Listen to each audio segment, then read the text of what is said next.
Biye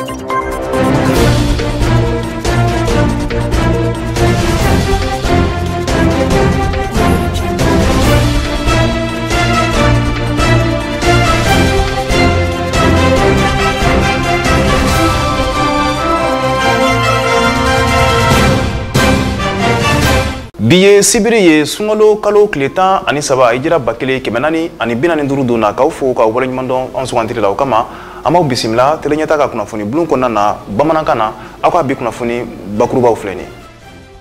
telenyata ni radio nyata no ye groupe audiovisuel nyata ye uka buru nyogoma hukum konna na ukera sababu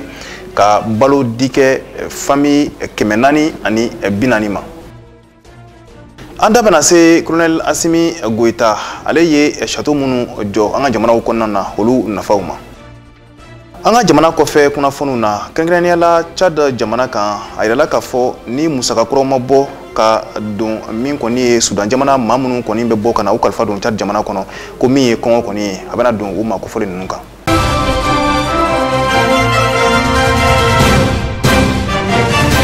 ina fonda magara la bakurubaw la mi koni jiko geleya ye chaman boro la an reka jamana konna na kasabu ke an jamana kuntigi colonel Assimi Goita ale koni wulika jo minke no ye œuvre sociale du président de la transition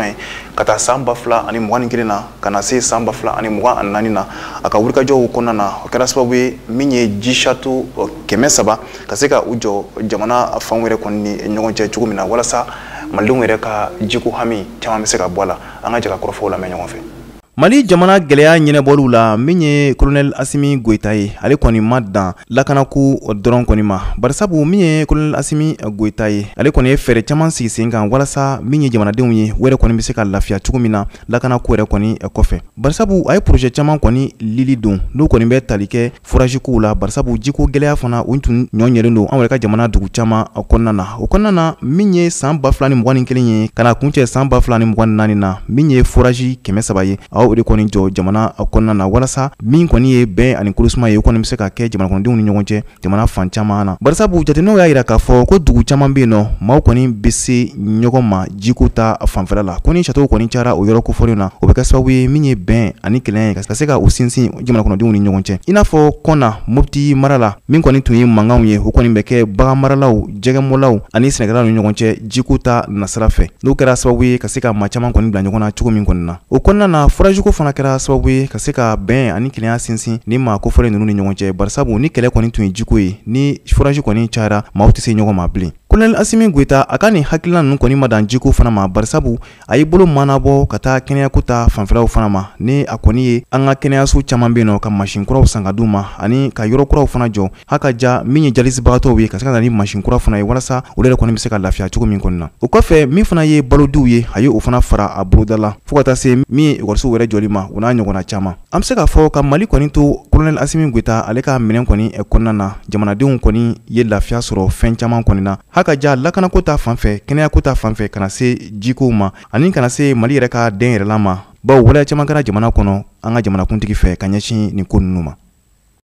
ka kɛ ni yɛlɛmaw ye yɛlɛma minnu ni o donnen do dugukolo baara la an yɛrɛ ka jamana kɔnɔna na min ye conseil national du patronat du Mali maaw ye olu kɔni lajɛ dɔ kɔni sigi sen kan walasa min yɛrɛ ye Mali dugukolo ko a yɛrɛ kɔni bɛ se ka don subahana mansin yɛrɛ kɔni bunakun kan cogo min na walasa min ye kɛlɛmisɛnninw camanw ye o kɔni bɛ se ka dabila cogo min na dugukolo yɛrɛ kɔni nɔfɛ Ali Kulubali ale y'a ɲɛɲini a b'a ɲɛfɔ an ɲɛna laɲini min bi ni ɲɔgɔn ye in kɔnde la n'u ye jago mɔgɔbatigiw ka jɛkulu ka ni ɲɔgɔn ye o de ka wuli ka jɔ bɛɛ lajɛlen kɔnde kɛ dugukolo ko ka se ka a kɔni kɛ subahana mansin o kɔni kan ni o b'a wele ko digitalisation o de hokumu kɔnɔ o y'a jira k'a fɔ n'i ye Bamako ta k'a lajɛ ko o ye wuli ka jɔ kɔnde kɛ Bamako kɔnɔna na wa ko a bɛ ka ɲɛba kɔni sɔrɔ Bamako a jirala k'a fɔ fɛn min ye ka caya ni miliyɔn 1 bɔɲɔgɔnko kɔni ye ko o kɔni o bilala subahana mansin kɔnde kan ni fɛn min ye Bamako yɛrɛ n'i y'a jateminɛ comme n'i ye jateminɛ kɛ Bamako kɔnɔna na ko fɛn min ye dugukolo ko mankan ko a kɔni bɛ o o yɔrɔ kɔnɔna na kosɛbɛ ani ka taa se Bamako ana a lamini tɔ bɛɛ lajɛlen kɔnde la fɛn ye Cheikhna Mamadou Diɛnfaga ale ka fɔcogo kɔnde la fɛn ye Cheikhna ka fɔcogo la y'a jira k'a fɔ ni baara in a kɛ kun wɛrɛ kɔnti a la o de yaasa ka se ka dugukolo fɛn ye ka a kɔni lakɔlɔsi cogoya min de la ani ka dugukolo ka se ka a kɔni bila yiriwa bɛ se ka kɛ a kɔni kan cogoya min de la ani ka ko bɛɛ lajɛlen fana kɔnde kɛ a ka dɔn ko dugukolo in a bɛ nin yɔrɔ kɔnde la nin y'a a nɔmɔrɔ kɔnde a gafew filɛ nin ye a dugukolo hakɛ filɛ nin ye ani jɔn ta de don olu bɛɛ lajɛlen ka dɔn ka se ka olu bɛɛ lajɛlen kɔnɔ ani ka fara fɛn wɛrɛw kɔni kan ko a kɛ kun kɔni ye ka nin bɛɛ lajɛlen kɔni dɔn cogoya min na o de la o y'a jira k'a fɔ o b'a ɲini fɛn ye Bamako a n'a nɔgɔdugu ma o bɛɛ lajɛlen kɔni de fɛ maaw ka wuli ka jɔ kɔni de kɛ yaasa ka se ka na fɛn ye o ka dugukolo ka na a kɔni lakofɔ gafew ka a digitaliser fɛn ye bɔlɔlɔ o fɛn ye subahana mansin a kan yaasa a na se ka dɔn cogoya min na k'u kisi gɛlɛya caman kɔni de ma o de hukumu kɔnɔ o y'a jira k'a fɔ fɛn ye o bɛ min wele ko rencontre d'échange entre les secteurs privés n'o ye rencontre professionnelle in kɔni de ye ko o de ye fɛn ye ka se ka maaw kɔni kɛ yɛrɛ ye ani olu ka sigi ka kuma cogoya min de la ka fɛɛrɛ jɔjɔ kɔni bila sen kan o de la u y'a jira k'a fɔ kabini nin hakilila in a kɛla san 2012 ko kabini fɛn ye octobre kalo san 2022 kɔni kɔnɔna na ko CNPM o ye ko bɛɛ lajɛlen kɔni de kɛ ka se ka bureau ka bila sen kan yaasa baaraw na se ka daminɛ cogoya min na Musa Dɛg Bali a ka fɔcogo kɔni de la o de hukumu kɔnɔ a y'a jira k'a fɔ o ka nin sigi o kɔni kɛla sababu kɔni de ye fɛn ye ka se ka maaw kɔni hakili ka o hakili jigi ani o ka se ka dɔn fɛn ye digitalisation yɛrɛ dugukolo a ko la ka a bila fɛn ye subahana mansin kan ka se ka ko bɛɛ lajɛlen kɔni de kɛ ko o bɛna a nafa ka taa se fɛn ye a bɛ se ka maaw kisi min bɛɛ lajɛlen kɔni de ma ko kɛla sababu ye maaw kɔni ye o kɔni dɔn wa a y'a jira fana k'a fɔ ko nin bɛna kɛ sababu fana kɔni de ye fɛn ye jamana dugukolo ta na sira fɛ jamana bɛ se ka sɔrɔ kɔni kɛ cogoya min de la ani fɛn ye dugukolo minnu bɛ min bɛ yen ni dugukolo min a bɛ a fɛnsɛnlen don jamana bɛ se ka a ta ka baara kɛ ni a ye ani ka nafaba sɔrɔ a la ani dugukolo minnu jɔlen don fɔ hali sisan jamana a bɛ se ka baaraw kɛ o bɛɛ la ka se ka nafa kɔni sɔrɔ cogoya min de la o de hukumu kɔnɔ a bɛ kɛ sababu fana kɔni de ye fɛn ye dugukolo ko yuruguyuruguba minnu tun bɛ yen fɛn ye o bɛ min wele ko dugukolo ko kiiri ka se ka caman bɔ o la ka taa se fɛn ye maaw bɛ dugukolo feere ko fila minnu kɛ ani titiri minnu bɛ yen ni u bɛ di a di sariya kɔnɔ ka se ka ninnu bɛɛ lajɛlen kɔni duga vérificateur général ka gafe min kɔni bɔla san 2018 a nana ye k'a fɔ maaw ka dama kasi gafe min kɔni kun yela olu fɛ yen o bɛ taa fɔ 454 ma fɛn ye san 2017 kɔnɔna sa ko 290 bɔɲɔgɔnko ko o kɔni de kɔni dila o de kɔrɔ b'a jira k'a fɔ dugukolo yɔrɔ yuguyugu ani a gɛlɛya ko o kɔni a bɛɛ a ɲɔ ɲɛlen don kosɛbɛ Musa Dɛg Bali a ka fɔcogo kɔni de la ko n'i y'a jateminɛ dugukolo ka a san cogo dɔw kɔni de la kɛ yɛrɛ ye kɛ cogo dɔw la a nafolo ka ca ko k'a sɔrɔ fɛn ye lakanati a kɔni de la nin kɔni sira min tale filɛ nin ye ko nin de ye dugukolo a lakana ani ka nɔgɔyaba kɔni don a ko fana kɔni de la a y'a jira fana k'a fɔ dugukolo ko gɛlɛya a yuruguyurugu ko a kɔni ka ca duguba kɔnɔnaw de la ani maa minnu bɛ dugukolo ko baaraw kɛ i n'a fɔ immobilier industriel ka taa se particulier kɔni de ma olu caman ani ko ni taala fɛn ye togodaw kɔni de la o de ye fɛn ye dugukolo sɛnɛkɛ dugukolo o gɛlɛyaba o bɛ o yɔrɔ kɔnɔna na ko n'i ye jateminɛ kɛ fɛn ye ka dugukolo l'impôt ko k'a kɛ dugukolo ko la ko o tɛ Mali kɔni kɔnɔna na ko ni digitalisation min filɛ nin ye o min bɛna bila sen kan o bɛna kɛ sababu kɔni ye jamana a bɛ nafa sɔrɔ dugukolo jɔlenw ani jɔbaliw bɛɛ lajɛlen kɔni de la wa a bɛna kɛ sababu fana kɔni de ye fɛn ye sariya min bɛ yen ni a bɛ dugukolo ko jalatigɛ ka se ka o garanti ani ka ba kɔni don a la. An da magara fana la bakurubaw la groupe audiovisuel ɲɛta maaw olu ni Faransi maliden minnu sigilen bɛ yen olu ka tɔn dɔ n'o ye association de l'Union malienne pour la solidarité de France ani waridiba wɛrɛw olu kɔni y'u bolo fara ɲɔgɔn kan min kɔni ye suman ye ka taa k'a di min kɔni ye denbaya 444 ma c'était minnu kɔni a yirala k'a fɔ nin balodi kofɔlen musaka tari jɔ fo sefa wari miliyɔn 20 bɔɲɔngo la a baara yɛrɛ bɛɛ kɛra ka bɛn bi sibiri sɔgɔmada ma n'o bɛnna marisikalo tile 23 ma san 2024 arɔɲata yɛrɛ kɔni dalila la telen ta tɔgɔ la Ali Kulubali ani Salifu Ɲare olu tun bɛ nin kɛnɛ kofɔlen kan an ka jɛ k'u ka baarakɛlen lajɛ ɲɔgɔn fɛ. Radio ɲɛta ka taa fara min ye tele ɲɛta kɔnde ma min ye san waati fɛn ye o bi wuli ka jɔ kɔnde kɛ kɛrɛnkɛrɛnnenya sunkalo kɔnɔna na ka se ka balo kɔndi dɛsɛbaatɔ kɔnde ma o de hukumu kɔnɔ u ka jateminɛw la u y'a jira k'a fɔ maaw de bɛ sa minnu bɛ olu kɔnde ma ka se ka nin baaraw kɛ u ka fɔcogow la i n'a fɔ Vieux Siribe ka taa fara baɲumankɛ walekɛbaa dɔw fana kɔni ma ani jɛkuluba dɔ bɛ fɛn ye nasara jamana na n'u ye Faransi jamana ye ni olu fana bɛ nafolo bɔ ka se ka u kɔni dɛmɛ cogoya min na yaasa u na se ka maakofɔlɔ ninnu ka se ka u kɔni dɛmɛ o de hukumu kɔnɔ ni maakofɔlɔ ninnu sɛgɛnbaatɔw a bɛ di ulu kɔnɔma wa fin ye ni ma kofɔlɔ n'u ye u bi ta cogo jumɛn na ka taa se du hakɛ jumɛn de bɛ yen ni olu kan ka nafolo kɔni sɔrɔ ninnu bɛɛ lajɛlen bi suganti cogoya jumɛn o de la olu bɛɛ lajɛlen kɔni ɲɛfɔla maaw ye. Ani baloti mun kelen filɛ nin ye a ɲɛsinnen don dɛsɛbaatɔw de ma mɔgɔ minnu bɛ yen nɔ ni balo t'u bolo suntigɛ t'u bolo siguru t'u bolo yatimɛw don dɛsɛbaatɔw don a ɲɛsinnen don olu de ma. Nka ɲɔ bɛ ɲɔbugu ta kan de b'a la an bɛ balo di tɔgɔsɛbɛ de bɛ kɛ arajo ɲɛta ni tele ɲɛta la san kɔnɔ ni mɔgɔ sela mɔgɔ hakɛ dɔ la an bɛ o jɔ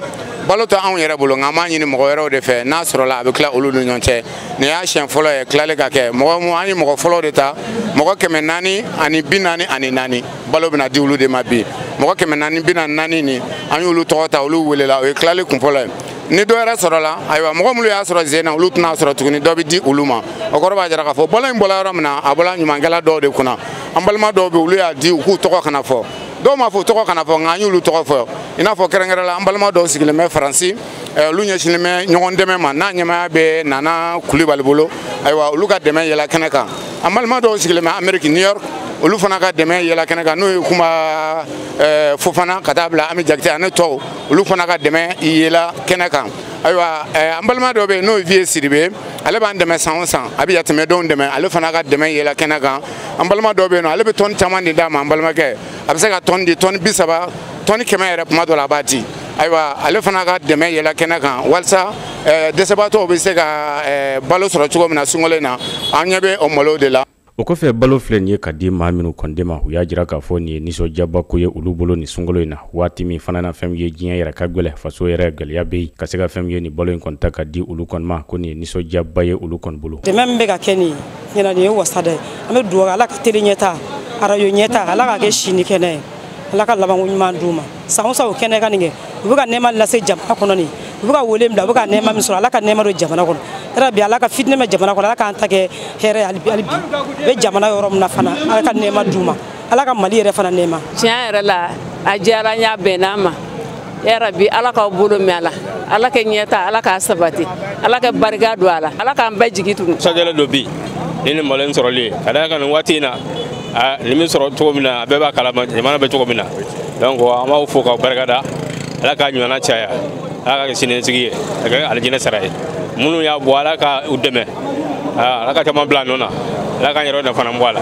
ala ka arajo baarakɛla ala ka an dɛmɛ ala ka arajo ta ɲɛfɛ ka barika don a la. Maloko in kɔni a diyara an yɛrɛ de aw ni ce aw ni baraji ala k'a tigi sara yarabi ala ka caman bila nafolo ta nɔ la. Tiɲɛ don balo minnu filɛ nin ye ni a dila nin sɛgɛnbaatɔ ninnu kɔnde ma i b'a ye k'a fɔ kasabi min donla a kɔn senfɛ u y'a jira k'a fɔ a kasabi a ka ca ni sefa wari miliyɔn 20 bɔɲɔgɔnko kɔnde wa o de hukumu kɔnɔna na u y'a jira fana k'a fɔ malo ka taa se fɛn ye sukaro ni tulu olu bɛɛ lajɛlen bi di maaw kɔnde ma o de la o y'a jira k'a fɔ ka Bamako bɔ a la ka taa se Mali fan bɛɛ lajɛlen kɔnde ma laɲini bɛ u bolo ka nin ko ninnu kɔni kɛ o yɔrɔw bɛɛ la. An ka laɲini a kana da Bamakɔ dɔrɔn ma mais bi tilalen n'o ye mɔgɔ 440 du 444 o ye Bamakɔ ye a ka ca la an bɛna taa Mali fan wɛrɛw fɛ an tɛna fan kelen fɔ nka n'Ala sɔnna n'an sera sigida min na o bɛna dɔn laɲini sabatilen don a ka se région dɔw la a ka se cercle dɔw la inshallah o labɛnw bɛna sabati yanni sunkalo ka ban. Ka dɛmɛ ta ka ɲɛsin maa ma kɛrɛnkɛrɛnya fɛn min ye ka sɛgɛnbaatɔ ka a ladumuni sunkalo kɔni kɔnɔ walima k'a ka sunkalo ka a sun kɔni tigɛ alisilamɛya masaw tala ale b'i mun de fɔ o la. Ala kira ko ale salatu wasalam ko ala subhanahu wa ta'ala bɛ fɛnw tila n'i ye kelen kɛ ɲuman kelen ko duman 10 mais sunkalo ta dan t'o la o de kama mɔgɔw b'u cɛsiri u bɛ jija caman kɛ mun de kosɔn u bɛ se ka danni kɛ ka se ka tigɛli kɛ sabu fɛn to baara to ala mɔgɔ o dati dɔnnen don mais sunkalo ala de dɔrɔn de mɛlɛkɛw tɛ nin sɛbɛn ala de b'a baraji sɛbɛn o kama mɔgɔw kan ka kɛlɛ ɲɔgɔn na ka ɲɔgɔn dan kɛ nin sunkalo in na a dɔ la kelen na nin an ka sunkalo laban ye mɔgɔ t'a dɔn 2024 ne yɛrɛ mun bɛ kuma a bɛ se ka kɛ n ka sunkalo laban don mɔgɔ t'a dɔn o tuma an kan k'an cɛsiri k'a jira bɛɛ lajɛlen na k'a fɔ n bɛ fɛn min sɔrɔ ni n balima ka ja la arajo ɲɛta tele ɲɛta olu y'o de faamu. Welemada kɛla ka ɲɛsin bɛɛ lajɛlen kɔnde ma ka maaw kɔni wele hali sisan baɲumankɛ maaw ka taa se banaw nafolotigiw u ka nin fɛn ye nin kɛwale ninnu ka se ka u kɔni ladege yaasa fɛn ye maa caman min bɛ yen ni sɛgɛn b'u u la ka se ka olu bɛɛ lajɛlen ka gɛlɛya ka se ka a duga cogoya min de la. Minnu filɛ ka nin baara in kɛ u bɛla ka sini ɲɛsigi de karamɔgɔ i ka nafolo la i min di ala ma o de y'i ta ye sinon ni fatula ka to a bɛ kɛ tiɲɛ de ye ne b'a ɲini nafolotigi bɛɛ lajɛlen fɛ i balimaw bɛ ɲɛta ni arajo ɲɛta ni tele ɲɛta dɔrɔn tɛ dɛmɛ kɛyɔrɔ ye sunkalo la i balimaw be no misiriw be ala barakaro be no an ka jija an ka ɲumanya caman kɛ sunkalo in kɔnɔna na ɲumanya ka kan ka kɛ waati bɛɛ lajɛlen nka an kana sɔn sunkalo in ka ban fiyewu k'an ma yatimɛ dɔw la dumuni k'an ma dɛsɛbaatɔw la dumuni ni silamɛ kekuyala dɔrɔn i bɛ caman bila i yɛrɛ ɲɛ ayiwa ne bɛ wele bila bɛɛ lajɛlen ma an ka ɲɔgɔn dɛmɛ silamɛya yɛrɛ ye ɲɔgɔn dɛmɛ de ye. État TV ka taa se arajo ɲɛta kɔnde ma ka taa se fɛn min ye o dɛmɛja cɛkulu bɛɛ lajɛlen kɔni ma u y'a jira k'a fɔ laɲini min bɛ olu kɔnɔna diɲɛ de kɔnɔna na o de ye ka se ka maaw kɔni dɛmɛ maa minnu bɛ ni gɛlɛya bɛ u la faso kɔnɔna na fo ka taa se diɲɛ fan bɛɛ lajɛlen kɔni de fɛ yaasa maaw fana kɔni ka se k'a dɔn k'a fɔ ko olu yɛrɛ ka ɲɛnamaya a ma kɛ gansan ye bɛɛ lajɛlen ka balo hɛrɛ ani baden kɔni kɔnɔna na. An ma sɛnsɛn ka dun an ka jamana kɔfɛ kunnafoniw na. Chad jamana kunkanko kibaruyaw la u ka kande réfugié minnu bɛ yen nɔ ni kɛlɛ ye maa minnu bɔ Sudan jamana kan olu yɛrɛ kɔni dagalen bɛ nin yɔrɔ kofɔli na ni u kɔni bɛ taa maa miliyɔn 1 ɲɔgɔn bɔɲɔngo la a yɛrɛ la k'a fɔ k'olu kɔni ka baloko kɔni bɛ ka gɛlɛya min ye programme alimentaire mondial maaw ye olu kɔni y'a yira k'a fɔ ko ni musaka kura kɔni ma bɔ ka fara ninnu ka baloko kan ko a kɔni bɛna kɛ baara ye ko barisabu jama kɔni bɛ ka caya ka taa fɛ diɲɛ don o don hakilila jiginna kɛlɛ min ni a bɛ Sudan fintigilakaw ni ɲɔgɔn cɛ o kɛra sababu ye ka maa ba 13 k'olu kɔni bɔnɛ u ni na wa a kɛra sababu ye ka maa miliyɔn 8 de bɔ u sigiyɔrɔ la jateminɛw y'a yira k'a fɔ ko Chad jamana kan maa minnu bɛ boli ka na u kalifa don kabini san 20 ko olu kɔni ma deli ka caya nin cogo la ka tɛmɛ ɲinan ta kan min ye Marie José Alexander ye ni ale yɛrɛ kɔni ye coordinatrice de projet humanitaire ye Chad a y'a yira k'a fɔ ko min kɔni ye maaw ye minnu bɔlen don Sudan ka na u sigi Chad jamana kan ka sababu kɛ kɛlɛ ye ko u kɔni mago bɛ balo la u mago bɛ ji min ta la wa u mago bɛ kunsɔrɔyɔrɔ yɛrɛ fana la ani min fana kɔni ye ɲɛgɛn ɲumanw yɛrɛ fana ye walasa min ye bana wɛrɛw ye olu kana na don ni maa ninnu senkɔrɔ i n'a fɔ kɔnɔboli banbali ani kolera diɲɛ sirikilani tɔnba maaw kɛlen don ka kangari gɛlɛn bɔ k'a bin k'a yira k'a fɔ ko min kɔni ye Sudan kɛlɛ in kɔni ko a kɛlen don sababu ye min kɔni kɔngɔ yɛrɛ ye ka se ka se Sudankaw yɛrɛ kɔni ma bawo min ye Sudan jamana maa miliyɔn 18 ɲɔgɔn bɔɲɔngo la baloko gɛlɛya kɔni ɲɛsinnen don olu ma an bɛ don min na i n'a fɔ bi.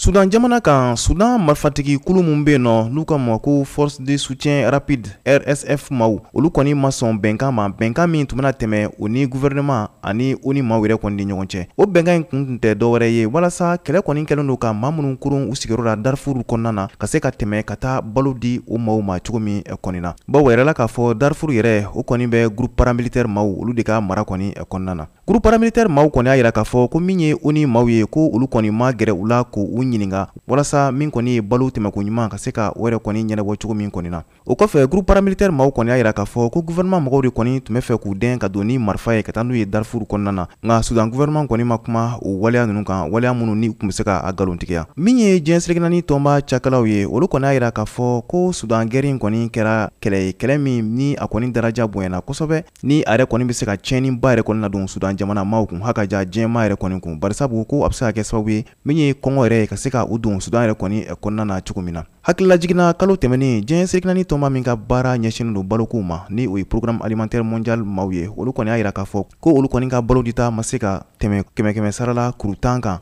maa minnu kɔni mago bɛ balo la Darfur yɛrɛ kɔnɔna na. Afrique du Sud kunkanko kibaruyaw la min ye jiko gɛlɛya ye u bɛ Afrique du Sud faba kɔnɔna na Johannesburg ni waati in kɔni na a yirala k'a fɔ min ye Afrique du Sud jamanaden ba caman ye an bɛ don min na i n'a fɔ bi jiko gɛlɛya kɔni kɛlen don ka u gan u kamana na barisabu min kɔni ni duguma ninnu kɔni n'o ye Johannesburgkaw ye olu kɔni jagoyalen don ka se ka u jɔ aran na cogo min na ka citernes kɔnɔ citernes minnu kɔni bɛna ji d'u ma diɲɛ don o don a yɛrɛ la k'a fɔ sa ko ni funteni gɛlɛn kɔni kɛra sababu ye ka se ka min kɔni ye tiɲɛni ye ka se ka u don u ka ji buntu dɔw kɔni kɔnɔna na maa miliyɔn 6 de kɔni bɛ yen nɔ minnu kɔni jiko gɛlɛya kɛlen don ka u gan u kamana na nin waati in kɔni na min Afrique du Sudkaw ye u yɛrɛ kɔni funtenen don nin waati in na u diminen don barisabu u y'a yira k'a fɔ ko san caman tɛmɛnen ko ni gɛlɛya in kɔni ka na olu sɔrɔ min ye jiko gɛlɛya kɔni ye ko u kɔni ko ye min tɛ ko bɛnta ye ko barisabu min ye négligence ye ko u kɔni nana ni nin waleya ninnu ye ko barisabu ni i kɔni bɛ degun natɔla kunbɛn ko u bɛ kɛ sababu ye ka se ka maa wɛrɛ kɔni lafiya cogo min na ko nka ko kabini tubabuw kɔni taara ka bɔ Afrique du Sud waati minnu na ko ji kɔni installation minnu kɔni bɛ yen nɔ ko magama kɛ a si la ka se ka a yɛrɛ labɛn cogo min kɔni na ko de kɛra sababu ye nin jiko gɛlɛya in kɔni donnen don Afrique du Sud faba kɔnɔna na bi an bɛ bɛ don n'a fɔ bi Johannesburg. Hakilila jiginna min ye Afrique du Sud jamana ɲɛma kalafili ni o de kan ka lawaleya mɛ kalo tile 29 min ye Afrique du Sud kaw kɔni olu kɔni diminen don u ka parti ba in kɔrɔ n'o ye ANC maaw ye ni olu yɛrɛ kɔni bɛ fanga la kabini 1990 waatiw la. Bawo a yirala k'a fɔ min kɔni jiko gɛlɛya kɔni o kɔni kuma bɛ ka fɔ kosɛbɛ ni jamanakuntigi yɛrɛ ko fɔ yɛrɛ kɔni kɔnɔna na. Min ye Johannesburg maire ye ni ale yɛrɛ ye Kabilu Gwawanda ye ale kɔni y'a yira k'a fɔ ko min ye centrale électrique dɔ ye ni o kɔni bɛ kɛ sababu ye ka se ka Johannesburg yɛrɛ kɔni jiko kɔni ɲɛnɛbɔ ko min kɔni ye sanmiguru kɔni ko o de taara tiɲɛni kɛ o yɔrɔ kofɔlen na ko de kɛra sababu ye min yɛrɛ ye jiko gɛlɛya ye ka se ka o don Johannesburg yɛrɛ kɔni kɔnɔna na.